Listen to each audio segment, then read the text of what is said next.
सारनाथ स्थित धर्मराज का स्तूप से ब्रिटिश हुकूमत द्वारा लिखित 225 साल पुराने बाबू जगत सिंह के बारे में गलत तथ्यों को संशोधित कर नया शिलापट लगाया गया। स्वतंत्रता संग्राम सेनानी बाबू जगत सिंह शोध समिति के संरक्षक एवं बाबू जगत सिंह की छठी पीढ़ी के वारिस प्रदीप नारायण सिंह ने बताया कि सारनाथ स्थित धर्मराज का स्तूप शिलापट पर 1799 में काशी से अंग्रेजों के खिलाफ सशस्त्र विरोध करके प्रथम स्वतंत्रता युद्ध का बिगुल फूंकने वाले क्रांतिकारी बाबू जगत सिंह के बारे में कई तथ्यों को गलत ढंग से अंकित किया गया था। इसमें बाबू जगत सिंह को काशी राज परिवार का दीवान, सारनाथ का विंध्यसकारी और भगवान बुद्ध की अस्थियों को गंगा में फेंकने का आरोप था, जबकि यह सरासर गलत था। बीते 1.5 साल से इसमें संशोधन की प्रक्रिया साक्ष्यों के आधार पर किया जा रहा था। सत्यापन और शोध के बाद पुरातत्व विभाग से मंजूरी के बाद संशोधित कर दिया गया है। बाबू जगत सिंह ने वर्ष 1787 में सारनाथ के पुरातात्विक स्थल की 27 फीट गहरी खुदाई कराई थी।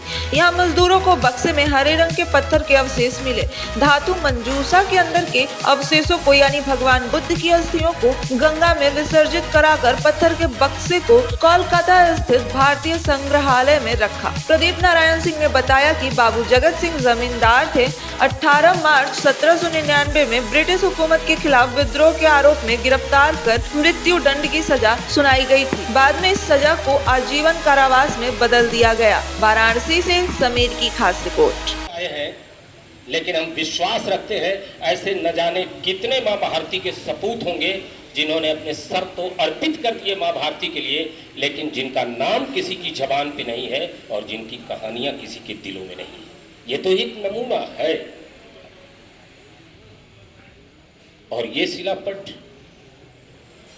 काशी की जनता, हमारे गाइड एसोसिएशन के उन सभी गाइडों और अध्यक्षों को, हिंदुस्तान के तमाम शिक्षाविदों को जिन्होंने पत्र लिखा, और अगर सबसे आगे बढ़ के कहूं तो हरावल दस्ते में खड़े उस अगुआ को सम्मान है जिसने इस पूरे प्रयास को मंजिल तक पहुंचा दिया। मेरी मुराद बाबू प्रदीप नारायण सिंह जी से है। ज्यादा समय न लेते हुए, जाहिर सी बात है आपका जो समाचार मिलेगा इसी संदर्भ में मिलेगा। वो जो नया शिलापट वहां बदला गया है उसकी पूरी इबारत हम आपको देंगे कि पूरी काशी की जनता आपके माध्यम से जाने कि हाँ, काशी के अंदर उन शहीदों को भी याद किया जा रहा है जो कभी गुमनामियों के अंधेरे में थे। इसी के साथ मैं अपनी बात को यहीं पे विराम शब्द इसलिए कह रहा हूं, ये अभी यात्रा पूरी हम लोगों की नहीं है। जाहिर सी बात है एक जगह दुरुस्त हुआ तो न जाने कितने जगह अभी गलत पड़ा होगा, तो उस पे भी जाना है। अतीत की बात थी कि हमने यात्रा प्रारंभ की, वर्तमान की बात है शिलापट बदल गया, और भविष्य की बात है कि उन सारे शहीदों को हम खोज के जिन पे हमारी निगाह पड़ेगी हम उन्हें बाहर लाएंगे। यहीं पे प्रदीप भैया की इजाजत से और जानकारी आपको देता हूं। बिहार का एक शिक्षक, आरा का रहने वाला राकेश कुमार, उसने अथक परिश्रम करके एक कैलेंडर तैयार किया है। और आप जानना चाहेंगे वो कैलेंडर क्या है? 365 दिन में किस किस दिन कौन सा बंदा देश के लिए शहीद हुआ है उसकी पूरी जानकारी तारीखों के साथ है।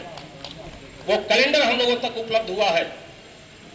और शुभ समाचार यह है कि उसने कहा है कि 2026 में हम बाबू जगत सिंह को भी उसमें शामिल करेंगे और जगह देंगे। इन्हीं शब्दों के साथ इसके पहले कि हम लोग अपनी बात को आगे बढ़ाएंगे, मैं अशोक भैया से अनुरोध करूंगा कि वो आगे का कार्यक्रम अपनी तरफ से संचालित करें। और इस पूरी कार्रवाई के बाद प्रेस नोट आप लोगों के लिए तैयार है। मैं तमाम शिक्षाविद जो काशी के हैं, जो देश के विभिन्न कोनों से हैं, जिन्होंने DGSI को इस तथ्य को ठीक करने के लिए पत्र लिखा, मैं उनका भी हृदय से आभार व्यक्त करता हूँ। मैं सारे धर्मगुरुओं का दिल से आभार व्यक्त करता हूँ कि उन्होंने इस मुहिम को आगे बढ़ाया। सारे समाज के सम्मानित लोगों का मैं हृदय से ये समिति आभार व्यक्त करती है। और हमारे प्रिंट मीडिया और इलेक्ट्रॉनिक मीडिया जो कि चौथा स्तंभ है, उनका मैं ऋणी हूँ कि उन्होंने स्टार्टिंग से इस बात को आगे बढ़ाया। बहुत तरह की समस्याएं आती थीं। अब मेरी ये दिली इच्छा है कि बनारस में 4 विश्वविद्यालय हैं, छात्र हैं, डिपार्टमेंट हैं, इस पे आगे कार्य होना चाहिए। बहुत से अननोन शहीद हैं जिनकी जानकारी इसमें है, उस पर काम होना चाहिए। और पूर्वांचल की धरती और देश की धरती से बहुत से ऐसे लोग पैदा हुए हैं जो कि शहीद हुए हैं, जो कि अभी उसमें धूल पड़ी हुई है। प्रामाणिक तथ्यों के आधार पर, खिस्सा कहानी में नहीं, मैं विश्वास करता हूँ। प्रामाणिक तथ्यों, अकाट सत्य के साथ वो रिसर्च आना चाहिए, ये मैं आह्वान करता हूँ। और मीडिया बंधुओं से भी कहूँगा कि इस संबंध में जो भी है वो लोग ध्यान दें। और मुझे जब हम लोग थक जाते थे, तो जब मैं विश्वविद्यालय के छात्र जीवन में था, तो दुष्यंत कुमार की वो कविता मुझे याद आती है, वही हमारा सहारा थी। कौन कहता है कि आसमां में सुराख हो नहीं सकता, कौन कहता है कि आसमां में सुराख हो नहीं सकता, एक पत्थर तो तबीयत से उछालो यारों। धन्यवाद। संक्षेप में हम ये जानना चाहेंगे कि जो शिलापट का जो पूरा मामला है, वो पूरा शिलापट के मामले में आपको क्या सफलता मिली थी, क्या उसमें लिखा हुआ था, अब क्या आप लोगों ने दर्ज करवाया? उन्होंने वो ये लिखा हुआ था कि Jagat Singh was a dewan of Raja Chet Singh, जो कि हटा है। और उसमें ये लिखा हुआ था कि बाबू जगत सिंह ने भवन सामग्री के लिए इसको विध्वंस कर दिया, विनष्ट कर दिया, ये हटा है। और जो वो बाबू जगत सिंह स्तूप के नाम से जाना जाता था, वो तथ्य संशोधित हो गया। वो आया है कि लेटर इट्स नोन एज बाबू जगत सिंह स्तूपा। ये धर्मराज का स्तूप तो बहुत बाद में हुआ है, 1900 कुछ में। तो उसके वहाँ पे लग गई? हाँ, लग गई है। उसका ये है यहाँ लिखा हुआ, आप लोग जाके देख सकते हैं।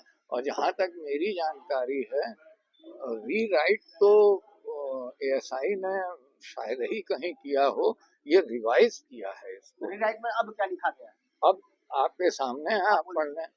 उसमें लिखा गया है कि बाबू जगत सिंह ने भवन सामग्री के उसमें इसका उत्खनन कराया। 1794 लिखा है, बट एग्जैक्ट चीज है 1787-88। तो अब एएसआई ने 1794 की डेट ली है, तो मैं उस पर आर्गू नहीं कर सकता, उनकी सोच है। बट ये 1787-88 में हुआ है, क्योंकि उसका प्रमाण है ये जगतगंज का शिवाला।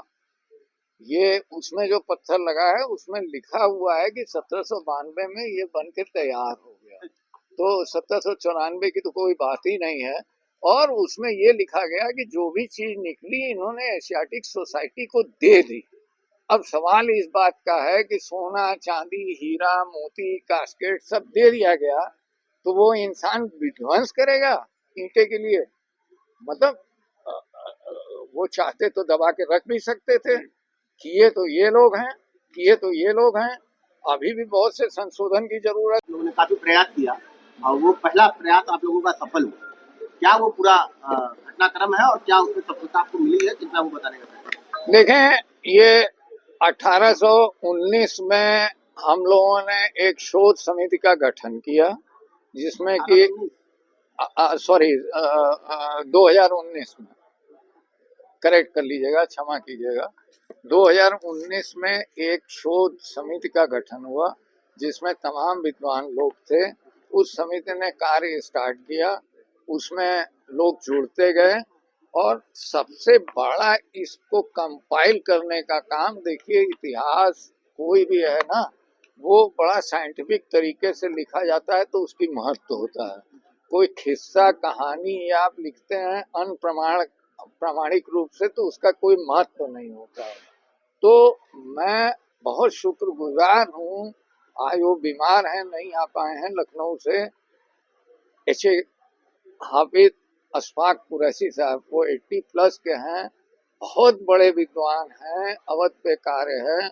उनको हम लोग ले आए एज अ मेंटर। बाद में उनको आर्थर करना पड़ा, क्योंकि सारे रिसर्च उतने ढंग से बैठ नहीं रहे थे।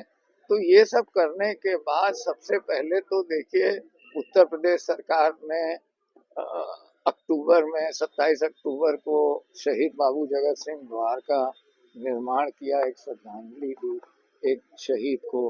दूसरा, आर्कोलॉजी को हम लोग लगातार रिप्रेजेंट किए, सभी गाइड एसोसिएशन ने रिप्रेजेंट किया, सभी शिक्षाविदों ने। आप देखें, यहाँ किताब है, उसमें देखें कितने शिक्षाविदों ने डीजी आर्कोलॉजी को लिखा कि नए प्रमाण और नए रिसर्च के आधार पे तथ्यों को करेक्ट किया जाए। और तमाम समाज के लोगों, इलेक्ट्रॉनिक मीडिया, प्रिंट मीडिया, आप लोगों का सबका मैं हृदय से आभारी हूँ कि ये चीज आई। और एक जो देश पे कलंकित करने वाली बात लगी थी कि हिंदू जो हैं, भारतीय जो हैं, बुद्ध के विरोधी हैं, और जबकि इन्होंने उसको विनष्ट किया है। हमारे पास सबूत हैं, जो कनिंघम थे उन्होंने खुद, डंकन ने खुद रिक्वायरमेंट दिया है कि मुझे डंकन ब्रिज बनाने के लिए 60 बुलकॉट पत्थर की जरूरत है सारनाथ से, वरना की धारा रोकने को। और 60 बुलकॉट पत्थर वहां गए। गाजीपुर में भी प्रोफेसर जे.आर. सिंह ने कहा है कि उनके भी डिस्ट्रिक्ट में एक पुल है जिसमें कि सारनाथ के पत्थर लगे हैं, और ये 1834-36 की बात है। और 1848 से लेके 1852 तक क्वींस कॉलेज बनाया गया, जो कि वाराणसी संस्कृत यूनिवर्सिटी है, विक्टोरिया के नाम से। वहां पे तमाम ये पत्थर यूज किए गए।